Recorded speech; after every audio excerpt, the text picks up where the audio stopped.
How's everyone doing this morning?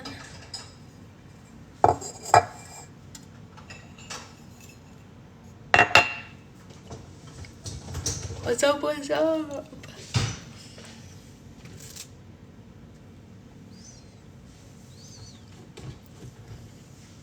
Trying to force myself to adult. Oof. That sounds terrible. Sounds truly terrible.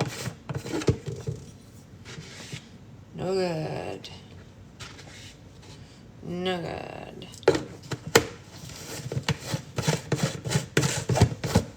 Hey, Renee. I have the hiccups, which I guess, you know, could be worse. Morning, I had to wake up early and walk my friend's graduation. Ooh. Jeez Louise, that sounds awful.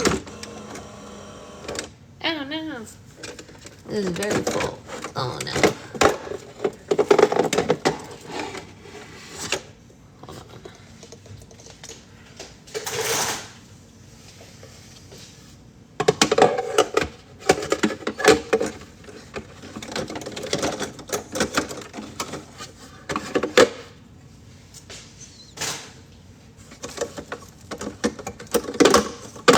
There we go. Okay. Good morning, everybody. Good morning.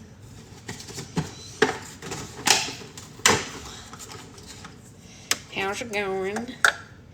Anyone doing anything interesting today? Anybody at all? Oh, no, don't fall.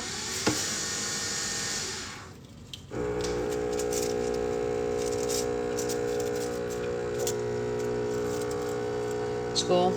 Yeah. Yeah.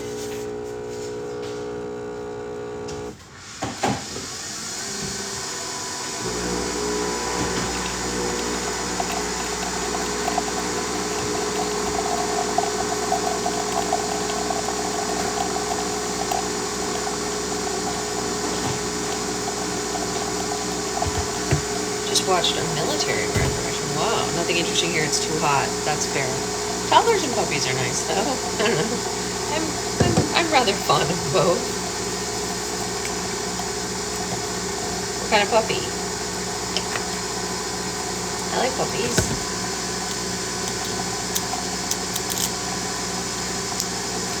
I hate these, though. You know, the little tabs around it.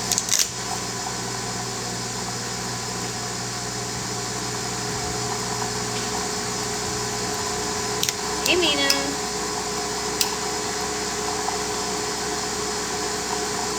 Last day of OT for my voice losing it. Oh no. Have you like scouted for a new one yet, or like what's the situation there? Do you have to still find a new one? Good morning, Mrs. Secret. Yes. Hello. This is my slime-friendly wedding ring. I have a regular wedding ring for when I'm out regular places. This is my slime-friendly wedding ring. Look at that. Whoa, wow. We both have them. His glows in the dark, though. Way exciting. Very exciting. Oh. Good morning. It looks so cute. Thank you. Everywhere local is full. Yeah, that's not good. Yeah, I had to get it. How was I going to make slime all day? You know what I mean? It wasn't going to work. You can't make slime all day with a regular wedding ring on. It's not good. Not good. Yeah, Secret Fiancés is blue and it glows in the dark. Yeah. Morning, Amanda. Everywhere local is full. How far away is the next place that has something open? Oh my goodness, excuse my yawning. Oh, that's not his name anymore. Oh, sorry, Secret Husband. Right. Secret Husband. Why do I do that? It's hard to get used to. Stretch. Everybody get your stretchies in. 1, 2. Waitlist for months long. Oh no. So what do you do in the interim? You just don't have anybody? Is that right, Renee? Half hour no traffic, hour with. Yeesh. You suffer. Oh yeah, you guys. You do it online for a little bit until you find anyone. That's an option, maybe. I don't know. It sounds nice. I don't know. Oh, look at that.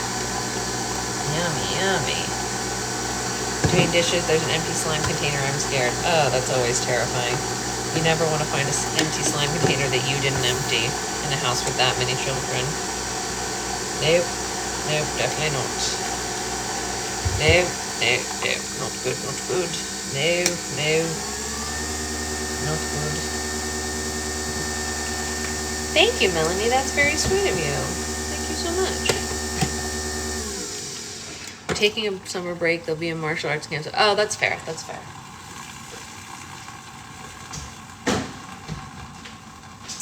Zoe's in martial arts right now, and it's very cute.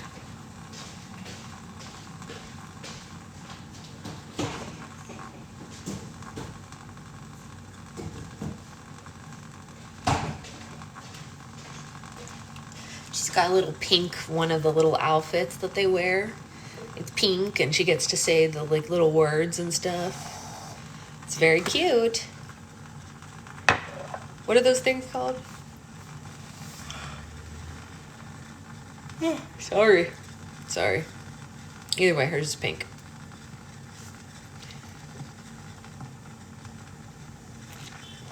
I clearly need this coffee. I'm yawning so much.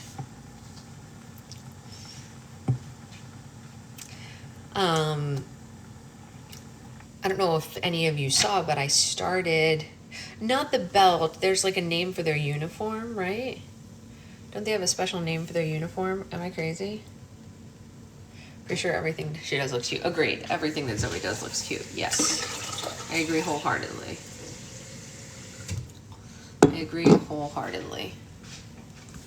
A gi, that's what it is. Yes. Thank you. That's right. Hey, Cheese. Yeah, that's correct. You are right. Everyone say hi to the monstera that is growing wildly in its new home. It loves this planter. It's so much bigger than the other planter. It like, where come from? Oh my gosh, you're headed into the office? That's crazy, Rosie. Well, have a good day working in the office. I feel like people don't do that much anymore. It took us a long time to find a reasonably priced planter that was big enough for how the monstera had grown. And I feel like this planter it's gonna outgrow this planter eventually too, but for now it's good. But planters are expensive, you guys. Not great. Don't love it. Why are they so expensive? Like really expensive. Speaking of which, where's Grace? Moving probably. Coffee. Does everyone have their coffee?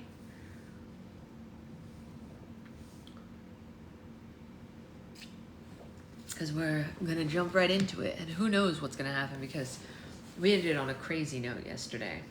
So, you know, anything is possible. If you don't have your coffee, you should probably get some, because you're gonna need it. Dumb question, I can't remember the end of yesterday. The cannons came to Barry's wedding. Yeah, boom, boom, boom. And they're trying to hurt Bristol. My son's obsessed with biscuits. I just found biscuits at Target. They're cookies filled with Nutella. Oh, yum, yum, yum. All the slime was good. Wait, what happened, Jen? Hold on, something happened. I got my slime and the box was super beat up, but all the slime was good. Oh, thank goodness. I've been trying so hard, you guys, to like double and triple wrap everything. So if anything breaks, I swear to you, this time it's not my fault, because I am like double bubbling and then putting stuff between, and you know, I don't know what else we can do. These people are kicking your boxes. That's the only explanation, right? I mean, like, is this book smaller than the first one? I don't know. Let's look. I happen to have the first one right here. Yeah, you're right. It is. Good eye, Avery. It is smaller than the first one by a significant margin. Wow. You are right. It was packed I mean, I'm trying, you know, and thank goodness that they all survived as a result, Jen. You know, because the post office is out there trying to break everything. I'm convinced of that. Y'all, I have to miss because my new job. No! Are you catching up online? Or online? This is online. You know what I mean, Jack. When does training end? And when will you be back? Do you see all this awful brown hair? Where did it all come from? From my roots, I assume. From the pores in my head. From my genetics. I'm in about 2 or 3 weeks. Okay, from my mom. Mom and my biological father. He has like black hair, so my mom's hair is a little lighter. That's what happens. That's what happens. See, the thing is, my grandfather, although Italian, it isn't the same. No, it isn't the same, of course. Yeah, definitely jump on when you can. My grandfather, although he was Italian, he was very light. He had bright blue eyes and very light brown hair, kind of like my brother, you know? Because he was, I don't know, he just was. I got my hair done while you were gone red again. Ooh, that's exciting. Yes, yes, yes. I don't know what I'm gonna do. I really don't. I really don't know what I'm gonna do. I might just slap some conditioner on here to get me through the days, who's to say. The fade's not bad. Could be, excuse me, I have the hiccups. Could be worse. Do we have a secret husband? It's a secret husband. What? Hola. I thought you said, who's that? I was like, well, it's you. Hey, Sasha, since my time is AD, I'll join a bit later, but I will be there. Yeah, you can come anytime. The whole day is AD, Julia. So, coming up, you know, it's all AD tomorrow. The whole thing. Yeah. Okay, let's read chapter 4. Chapter 4 is a bewitching offer. The following morning, the fairy council was gathered around Bristol's glass desk, staring down at the glowing arrow as if it were a poisonous animal. They came out of nowhere, and then they disappeared without a trace, Bristol recalled. There were hundreds of them, and they all wore the same silver robes and masks that covered everything but their eyes. The image of a white wolf was stitched across their chest like some sort of crest of some kind, and they used wooden posts to spell out "die magic scum" and set it on fire. It was the only thing they left behind. Creepy, Skylene said and shivered at Bristol's account. Are you sure they didn't leave anything else? Emeralda pressed. There weren't any footprints or tracks, any clues about who they are or where they came from. No, I'm positive, Bristol said. I searched the area for hours and I found nothing. Tangerina was vigorously flipping through the pages of a thick book. It contained illustrations of different armies, navies, and royal guards throughout history, and the official uniforms of each division. Are there any other details that you can give me? Tangerina asked. Well, the archer had... You alright, babe? The archer had a crown in the shape of metal spikes, Bristol said. That's really all I could see. Tangerina tossed the book aside. None of these uniforms matched your description at all, she said. Whoever they aren't from an official fleet of any of the kingdoms. Bristol's eyes filled with fear. Well, then maybe they really were ghosts, she said. The comment sent chills down the fairy's spine. Emeralda used a handkerchief to pick up the red arrow and inspected the glowing arrowhead with an emerald magnifying glass. And you said that their cannonballs were made from this same material? Bristol nodded. Their arrows and cannonballs went straight through my shield, she said. Not only is the stone immune to magic, it also burns my skin whenever I touch it. Other people were in contact with it too, but it didn't seem to hurt them. I suspect it's only harmful to people with magic in their blood. Emeralda cautiously touched the arrowhead with her index finger and then quickly pulled away. It burned her skin too. The fairies passed the red arrow around, and the glowing stone had the same effect on all of them, confirming Bristol's suspicion. How strange, Skylene said. It burns, but it doesn't leave any mark. It must be a new invention, Emeralda said. I've spent my whole life around rare stones and gems, but I never saw anything like this in the mines. Actually, I think it's pretty old, Xanthos said. Like Tangerina, Xanthos was also searching through a big book. The pages contained sketches of different weapons used throughout history. He opened the book to a section on archery and placed it on the desk beside the red arrow. Take a close look at the red arrow, Xanthos said. Notice the shape of the arrowhead? See how it's been cut like a triangle? Look at the shaft and the fletching. See how they've been painted black? fairy studied the red arrow and nodded. Now compare the red arrow to the sketch of a modern arrow in the book, Xanthos went on. See how modern arrowheads are shaped like diamonds? Notice how the shafts and the fleshlings are colorless? There's a reason for that. Over time, archers learned that arrows fly better when the tips are narrow and they travel farther without the weight of paint. So, how old is it? Skylene asked. Xanthos gulped. Well, if my theory's right, then it's not just old, it's ancient. He turned the page and showed them the sketches in the previous section. No one could deny it. The red arrow looked exactly like the arrows used in ancient times. Bristol paced behind her desk as she thought about the revelation. Okay, well, if the weapons are ancient, then they must have limited supply, Bristol said. That explains why they used them so sparingly. They only have enough cannonballs to get my attention, and even though they had plenty, they only shot one arrow at me. They weren't there for a full-fledged battle. They were just there to hurt me. I'm confused, Esmeralda said. Why haven't we heard of these weapons before, and where did those men find them? Well, maybe they didn't find them. Maybe they were saving them, Bristol said. It's possible that this group has been around since ancient times, too. There's a lot of secret societies that have been operating for centuries. Like what? Skylene asked. Skylene, they wouldn't be secret if we knew about them, Tangerina said. Oh, Skylene said, but why wait until now to attack? Why target only one person? And at a wedding of all places? Isn't it obvious? Bristol asked. For the first time in 600 years, magic is legal and accepted in all four kingdoms. Whoever they are, they've never had a bigger reason to attack, and nothing starts a war faster than eliminating the leader of your adversary, so they waited for the perfect time to strike. It was a very unsettling idea to process, but the magical community had plenty of enemies, none with such powerful resources, though. Oh, it's especially cruel to ruin a special occasion, Skylene said. As far as I'm concerned, hate is no excuse for rudeness. Poor Barry, Tangerina said. Are they gonna, have another wedding? He and Penny decided to complete the ceremony in private, Bristol said. I can't blame them. Everyone was pretty traumatized after the attack. My father was so shaken up that he actually asked me to repair the damage with magic. We should postpone our events until these men are caught, Esmeralda said. It's a miracle that no one was killed at the wedding, but imagine what might happen if thousands of innocent people were watching.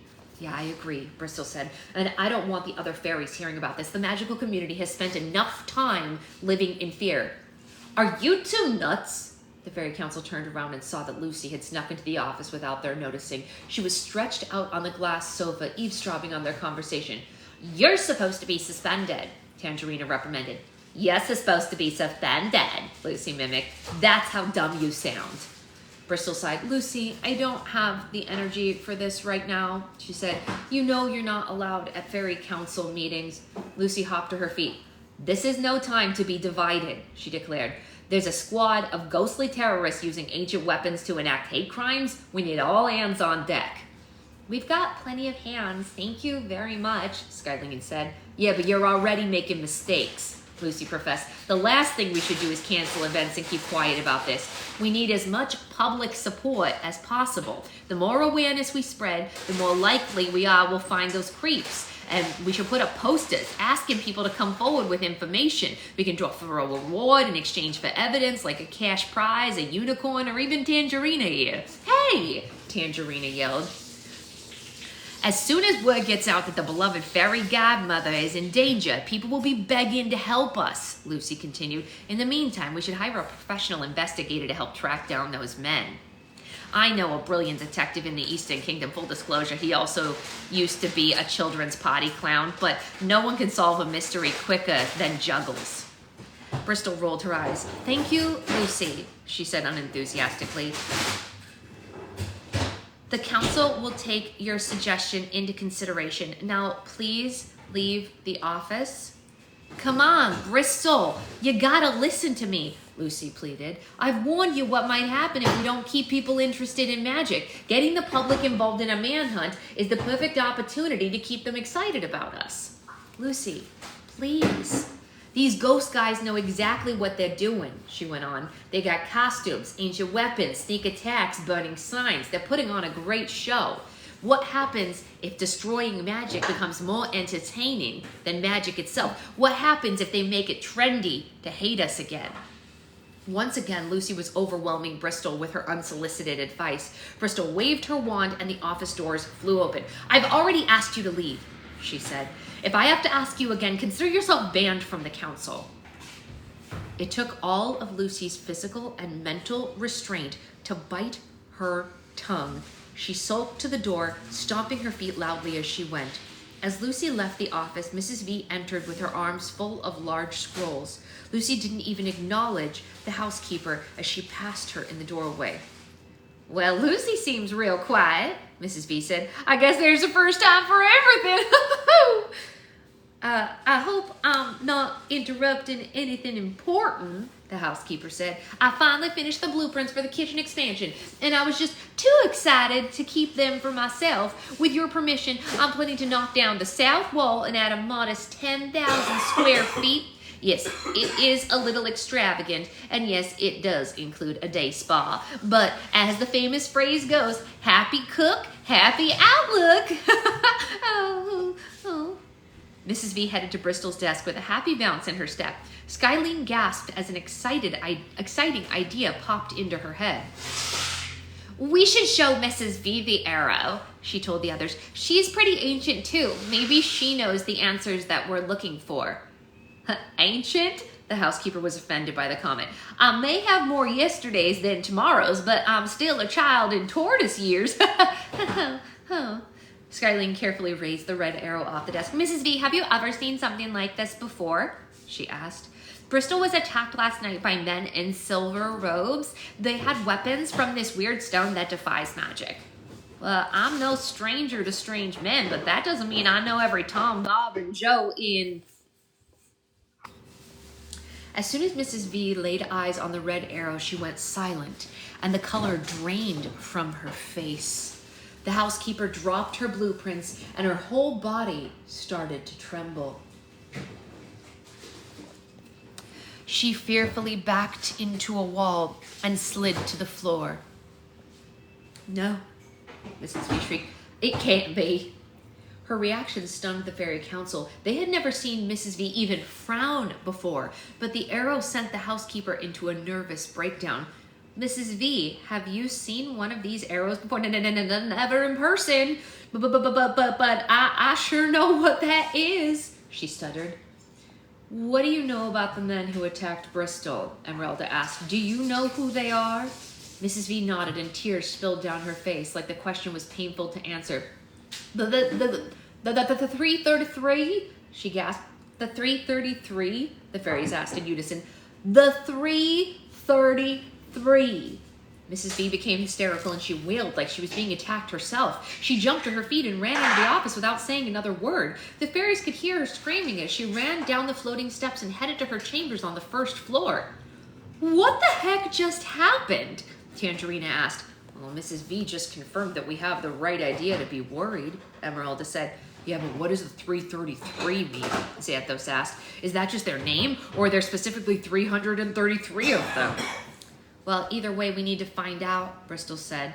"I'll check on Mrs. V and see if we can get any more information from her. Emeralda, will you cancel all of our upcoming appointments until further notice, and none of us will mention a word of this to anyone." We're going to smoothie dance really quick, you guys.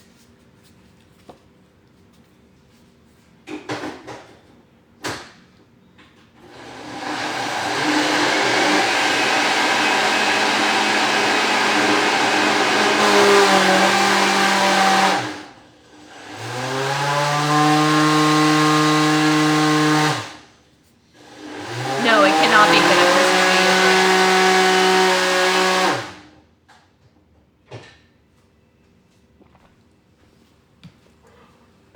Good?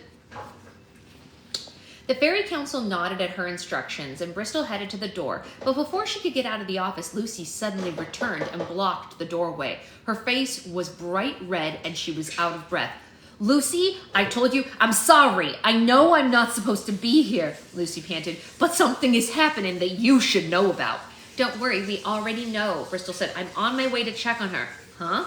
Lucy asked. Oh, I'm not talking about Mrs. B, although it is unsettling to see an old woman run down a flight of stairs. I'm talking about the border. Someone is trying to break into the fairy territory.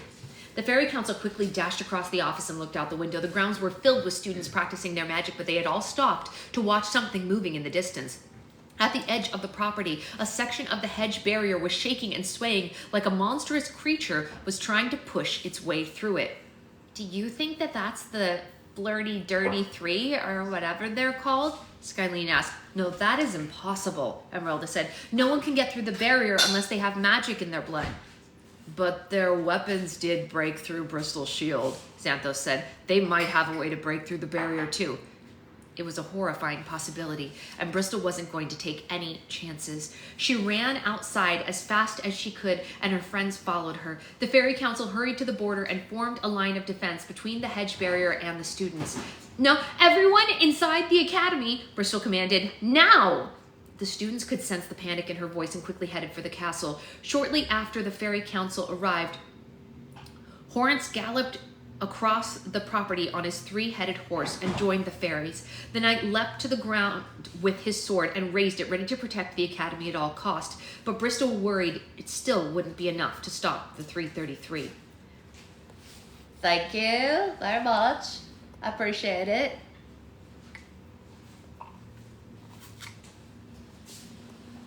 Yummy, yummy, yummy. The hedge shook and swayed harder and harder, and the branches snapped and crunched louder and louder. Suddenly, all the leaves in the area turned yellow and wilted to the ground. The hedge rotted away, forming a wide opening, and the trespasser appeared. It was a large carriage that was shaped like a human skull. The whole vehicle was painted black, and its windows were designed like cobwebs. There were no drivers, horses, or wheels, and instead, the carriage crawled on 8 wooden legs like a massive spider. It crept out of the hedge and stopped a few feet in front of the fairy council. The legs bent slowly as the carriage planted its belly to the ground. The door swung open with gusto and a passenger stepped outside. The passenger was an attractive woman in a tight black gown that coiled around her body like a snake. Her skin was as pale as bone and her lips were as red as fresh blood. And she wore ashy makeup around her wide, dark eyes. The ends of her long black hair burned like thousands of dying matches, shrouding the woman in a smoggy fog. Well, well, well, she said. Look at all the color.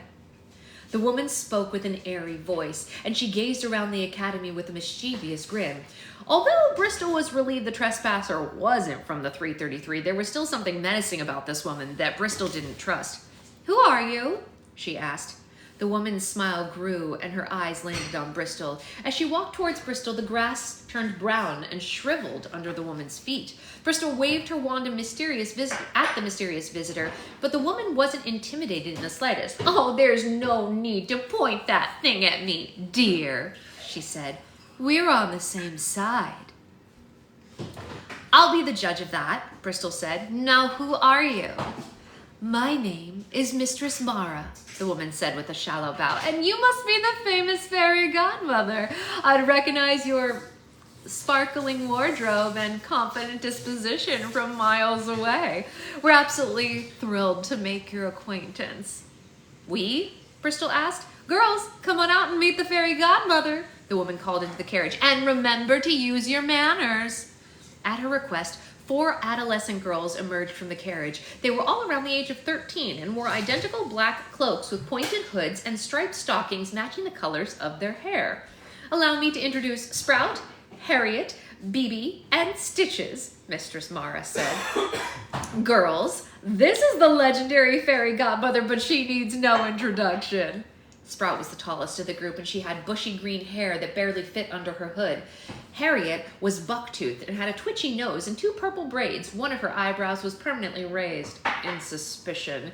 Bibi was the smallest and the roundest of the girls. She had short blue curls and very thick glasses, and she seemed to be buzzing with excitement. Stitches had wiry orange hair and an unusually wide mouth and a blue eye that was slightly bigger than her red eye. The girls bowed to Bristol, and she noticed that all the women, including Mistress Mara, wore a golden necklace with a white moonstone. Once they were introduced, the girls eyed the property with creepy smirks that made the fairy council uneasy. Are they your daughters? Bristol asked. Oh, heavens, no, Mistress Mara said with a laugh. I'm merely a mentor to these 4. Personally, I never understood the appeal of motherhood. Why create a life when you could just enjoy your own? The woman threw her head back and laughed at her own remark. Bristol lowered her wand, and the students at the castle figured it was safe to return. Slowly but surely, all the fairies throughout the territory gathered behind the fairy council and studied the curious visitors. Please forgive the mess we made on the way in, Mistress Mara said. We got tired of looking for the entrance, so we just created our own. What are you doing here? Bristol asked. Why, we've come to pay our respects to the great fairy godmother, of course, the mistress said.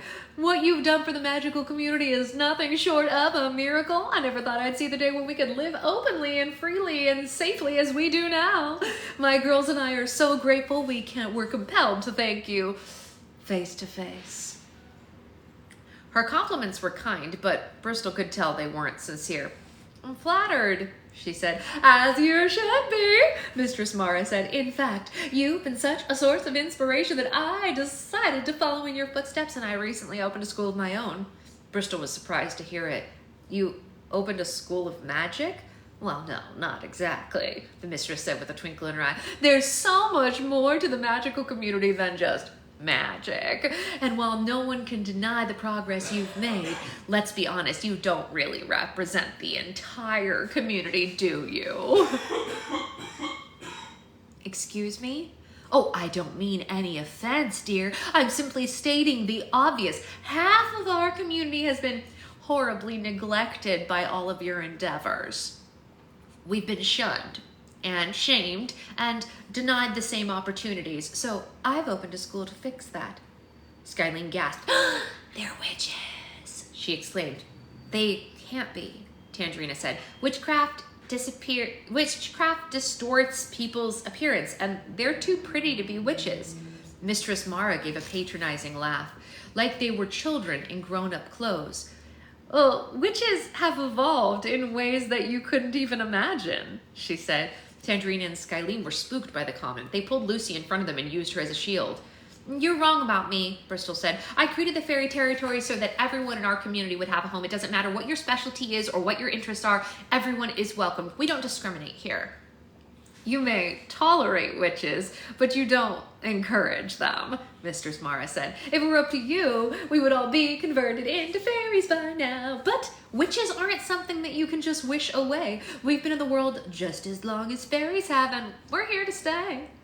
The witch moved through the fairy council, leaving a trail of dead grass behind her, and she addressed all the fairies watching her throughout the property. Without question, the fairy godmother has made magic more acceptable, respectable, and admirable than ever before. Dare I say, she's made fairies normal.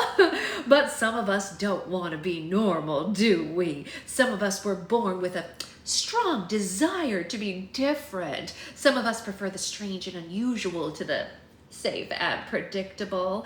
Deep down, you know you'll never be satisfied with granting wishes, rewarding good deeds. Deep down, you know you'll never thrive among the flowers and unicorns. You and I are creatures of the night, children of the moon, if you will, and the only way to lead a fulfilling life is by embracing that darkness within us. Luckily, I can teach you how. So that's why you're here, Lucy said. You're trying to poach our students. Mistress Mara turned to Lucy with her first genuine smile of the visit. Oh, my, she said. Is that the notorious Lucy Goose I see? Actually, it's pronounced Oh, wait. You said it right, so I should have said Goose before. Sorry about that. Well, I'm a big admirer of your work, Mistress Mara said. Is it true that you destroyed the Western Dam with just a touch of your hand? Lucy shrugged self-consciously. It wasn't my finest moment, she said. Oh, I beg to differ, the witch said. It's very rare to find someone with gifts like yours. We'd be honored to have you at our school. Seriously? Lucy said in disbelief. Wow, it's been a long time since someone actually wanted me to. The fairy council shot her a dirty look. Yeah, sorry, no thanks, Lucy said. I admit the overall cheerfulness of this place can be obnoxious at times, but it is my home. pity," Mistress Mara said. "We could have done great things together." The witch spun around and continued her pitch to the other fairies. "Well, as for the rest of you, the Ravencrest School of Witchcraft is officially open and ready for enrollment. If my words resonated with you today, if you're eager to connect with your true nature and unlock the limitless potential and expand your abilities beyond the fairy godmother's, definition of magic, well then perhaps you belong with us." Mistress Mara extended an open hand toward her audience. Bristol nervously watched as the fairies considered the witch's offer. She could tell some of them were intrigued by the invitation, but no one said a word or stepped forward. "As you can see, we're all perfectly happy here," Bristol said. "I'm sorry you made the trip for nothing." "Very well," Mistress Mara said. "Consider this an open invitation. Should any of you change your mind, the Ravencrest School of Witchcraft is in the northwestern woods between the dwarf and elf territories, and we really do hope to see you soon." The witch returned to the black carriage and held the door open while Sprout, Harriet, Beebe, and Stitches climbed inside. Just as Mistress Mara was about to shut the door behind her, she was stopped by a voice crossing the ground. "Wait, don't leave!" Bristol recognized the voice immediately, and she glanced over her shoulder, praying that she was mistaken. But her ears weren't deceiving her. A young fairy pushed its way to the front of the crowd and presented herself to the witch. "I'd like to join your school of witchcraft, Mistress Mara," Pip announced. The witch observed her like a cat observing a mouse. "Excellent," she said. "Please, come inside and take a seat." Pip was excited to join the witches and sprinted towards the carriage, but before she could climb aboard, Bristol grabbed Pip's wrist and pulled her aside. "Pip, what are you doing?" "I'm joining the Ravencrest School of Witchcraft." "No, I won't let them take you," Bristol exclaimed. "They aren't taking me. I want to go," Pip said. "Everything Mistress Mara said about being different is exactly how I've been feeling. I've just never been able to explain why. Maybe the reason I felt so empty all the time is because I'm in the wrong place. Maybe I belong with the witches." "We all feel different from time to time, but that doesn't make someone a witch." "Well, there's only one way to know for sure. If I don't go with them, I might regret it forever." Bristol couldn't believe how determined she was to leave. Pip tried to get away from Bristol, but Bristol wouldn't let go of her wrist. "Pip, you're like a sister to me. I cannot let you do this." "Well, it's not up to you. It's my choice." "But this isn't a choice. It's a mistake." "Well, then it's my mistake to make." As Pip pulled away from Bristol, her arm started to stretch like rubber. It expanded several feet as she headed toward the carriage, but Bristol reined her in like a long rope. "Pip, trust me. You do not want to do this," Bristol said. "Don't tell me what I want to do," Pip said. "They're using your emotions to trick you. Witches earn people's trust so that they can manipulate them later. They don't actually care about you." "Well, neither do you. You just want to keep me here so you can control me. This academy's no different than the Bootstrap Correctional Facility, but I won't be a prisoner anymore. I'm leaving whether you like it or not." Pip kept stretching and stretching, and eventually her wrist slipped out of Bristol's hand. Her arm snapped back to normal, and Bristol fell backwards on the ground. By the time she got to her feet, Pip was already seated inside the carriage. Mistress Mara smiled and waved goodbye. "Once again, thanks so much for all the inspiration," the witch said. "Pip, wait," Bristol pleaded. "Please come back." Mistress Mara slammed the carriage door shut. The vehicle rose to its feet and crawled back into the hedge barrier. Bristol ran after the carriage, but there was nothing else she could do. Pip was gone.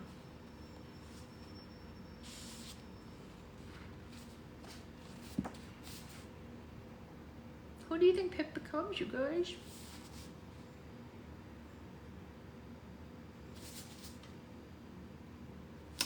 I'm more confused than ever. I can't figure out who Pip becomes. Who is Pip? Does anyone know? I mean, if you really know, don't spoil it. But if you have a guess, let me know. Because I'm confused.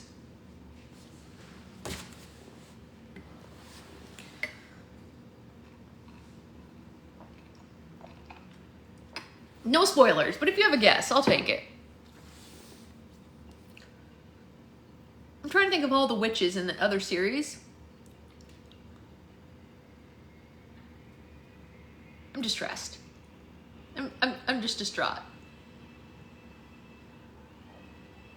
I don't know, Anya. I don't know. How many times are we all going to curse Chris Cloffer for messing with our emotions? Okay, well, that was that. We lost Pip.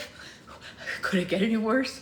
We've got freaking I won't say the word, but the 333, you know who they're supposed to represent, and now we've lost Pip to the witches, so it's just going downhill here, you guys. I'll be on later to make slime, obviously, as you do. Just so you guys know, I finished the Buy Slime Kit. The Flirty Dirty 3 should change their name to that. We should change our name to that. Flirty Dirty 30. Yeah, 333 is supposed to be a good number. They bogarted it. If you ordered the Pride kits in the pre-order, they started going out yesterday. More will go out today, so that's exciting. And that's pretty much the whole kit and caboodle. I hope you have a great day until I see you on live later. Bye, guys.